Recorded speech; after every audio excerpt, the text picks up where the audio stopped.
होंगे। तो गैस इस वीडियो में हम बात करेंगे उज्जीवन स्मॉल फाइनेंस बैंक और सुज़लोन के बारे में।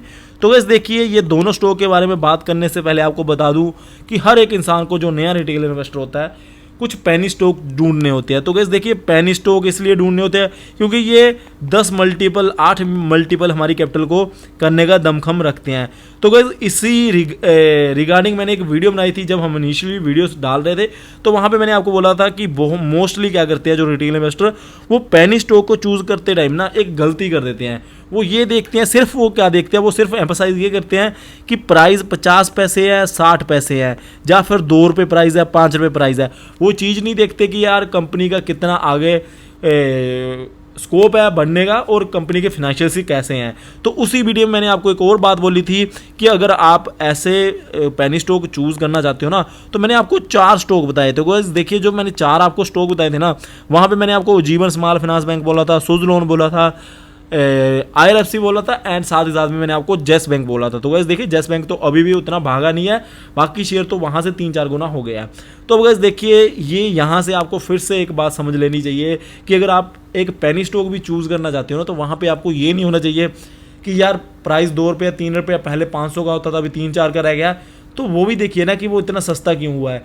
अगर उनके फाइनेंशियल में कुछ स्ट्रॉन्ग नहीं है, कंपनी का कोई जो कंपनी के वो उन प्रोमोटर्स है उनकी कोई स्ट्रॉन्ग कमेंट्री नहीं है, मैनेजमेंट की कुछ अच्छी कमेंट्रीज नहीं है, तो गैस फिर आपको वो शेयर नहीं चूज़ करना चाहिए। जो पहले से लॉस में चल रही है कंपनी, वो कहाँ पे ऊपर जाएंगी, ठीक है ना, अगर उनका कोई स्कोप ही नहीं है या उनमें कोई अच्छे एक्शन नहीं आ रहे।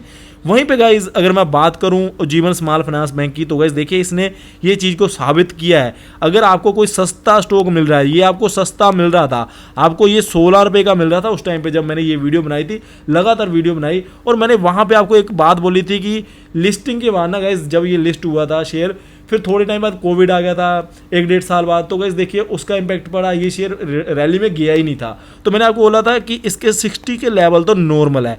तो गाइस अभी भी इसने अपने नॉर्मल लेवल को ना टच नहीं किया। मैं आपको बता दूं, जो नॉर्मल इसके लेवल होने चाहिए ना, मिनिमम 60 होना चाहिए, वहाँ पे तो अभी भी नहीं गया। तो यहाँ से अभी भी स्कोप है 15-20 रुपये अभी ऊपर जाने का, और उसके बाद जो लॉन्ग टर्म है वो तो गाइज मैं 100 रुपये के अकॉर्डिंगली इसको समझ के चल रहा हूँ फिलहाल के लिए। आगे जो इनके बिजनेस बढ़ेंगे फिर उसके अकॉर्डिंगली जो इसके टारगेट है वो भी रिवाइज होंगे।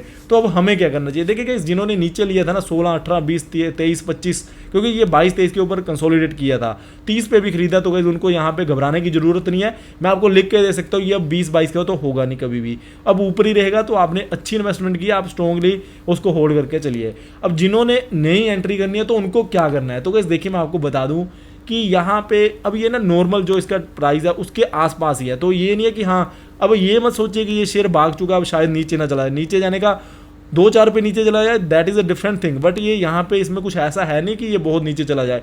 तो यहाँ पे आप एक इन्वेस्टमेंट कर सकते हो सके तो सिप मॉडल के अकॉर्डिंगली यहाँ पे आप इन्वेस्टमेंट कर सकते हो, और 100 के लेवल आपको ये 1-1.5 साल में दिखा सकता है। इस बैंक का जो स्टॉक है इसमें दम खम है। और गाइज मैंने इसका एक एनालिसिस किया था कुछ 6 महीने पहले, वहाँ पे इनका मैंने बताया था कि क्यों ये शेयर अच्छा रहता है, ठीक है ना। तो वहाँ पे भी आप जाके देख सकते हो। तो मैं कहता हूँ कि आप यहाँ पे कुछ इन्वेस्टमेंट ऐड भी कर सकते हो जिन्होंने नई इन्वेस्टमेंट करनी है, और बाकी जो कुछ लोग जिनके पास ऑलरेडी होल्डिंग में है तो उनको तो यहाँ पे बेचना बिल्कुल भी नहीं है। और गाइस देखिए, आपको ये भी बात बताओगे कि हमारा जो यूट्यूब चैनल है, यहाँ पे आपको कोई ऐसा वैसा शेयर देखने को नहीं मिलेगा जो हम आपको रिकमेंड कर दें और कंपनी डीलिस्ट हो जाए या कुछ ऐसी बात हो जाए। तो हम आपको वही शेयर बताते हैं। ये मैंने आपको जो शेयर बताए थे 2-3, ये मैंने आपको पेनी स्टॉक की कैटेगरी में डाले हुए थे। तो गाइस देखिए, पेनी स्टॉक है, ये हमारे अकॉर्डिंगली पेनी थे, और गाइस देखिए अभी इसने आपकी वहाँ से 16 से लगभग 3 से 4 गुना कैपिटल कर ही दी है। तो गाइस अब मैं बात कर लेता हूँ सुज़लोन एनर्जी लिमिटेड। 9 रुपये के ऊपर गाइस ये काफ़ी शेयर फंसा था, फिर उसके बाद गाइस आपको पता होगा 6-6.5 का होता था, मैंने आपको रिकमेंड किया। और गाइस देखिए, ये भी कंपनी लगातार कुछ ना कुछ अनाउंसमेंट करती रहती थी, कुछ इनके एक्शन आते रहते थे, तो मैंने आपको ये भी शेयर रिकमेंड किया था। तो गाइस देखिए, अभी आगे कितना जा सकता है, तो गाइस 40-45 के लेवल भी आपको ये शेयर दिखा सकता है। तो जिन्होंने खरीदा था होल्ड करके चलिए। गाइस देखिए, मैंने आपको वहाँ पे भी ये बात बोली थी, जब ये सुज़लोन 12 रुपये का था ना, उस टाइम पे मैंने आपको बोला था कि एटलीस्ट आपको ना 1000 शेयर लेके छोड़ देने चाहिए, कि उसको जीरो समझ के चलिए। तो गाइस अभी भी 25 का है, अब 1000 नहीं तो अगर आपने नहीं खरीदा था तो 300-400 शेयर खरीद के आप छोड़ दीजिए कि हमारे पास कुछ शेयर है ही नहीं, कुछ 8-10 हज़ार रुपये लगा के ना उसको भूल जाइए। तो मैं बता दूं गाइस, देखिए ये कंपनी का बिजनेस मॉडल भी अच्छा था, पहले आपको पता होगा कि इसके लेवल काफ़ी ऊपर होते थे। तो अगर वहाँ पे ये फिर से जाता है अपने बिजनेस को, जो इनका मेन पहले जैसे बिजनेस चलता था वहीं के लेवल पे चला जाए और उसके बाद इनके जो शेयर के प्राइस है वो भी वहाँ पे चले जाए, तो गाइस आपको मालो माल कर सकता है ये शेयर, ठीक है ना।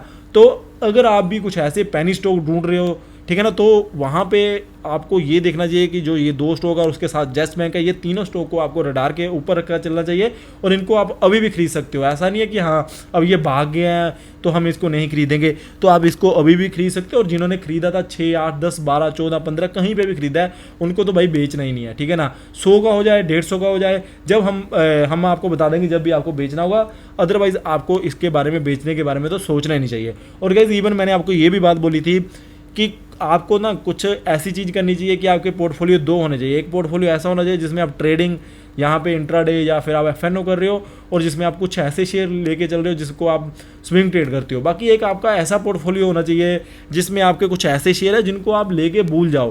तो नॉर्मली फिर उससे क्या होता है, उससे गाइज आपको ना फिर वो शेयर दिखते नहीं तो आप डेली का डेली पोर्टफोलियो देखते हो तो फिर आप बेच के निकल जाते हो, फिर एट द एंड आपको पछताना पड़ता है।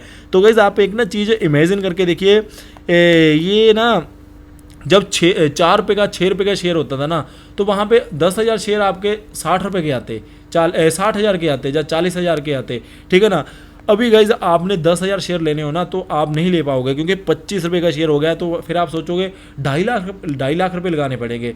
तो गाइज देखिए यही तो बात होती है ना, जब आप जितने नीचे के लेवल पे किसी शेयर को ले लेते हो, जब वो 3-4 गुना हो जाता है ना, फिर आपके पास इतनी क्वांटिटी शेयर्स की हो जाती है, आप सोच नहीं सकते कि भाई हम इतना कभी खरीद भी पाते।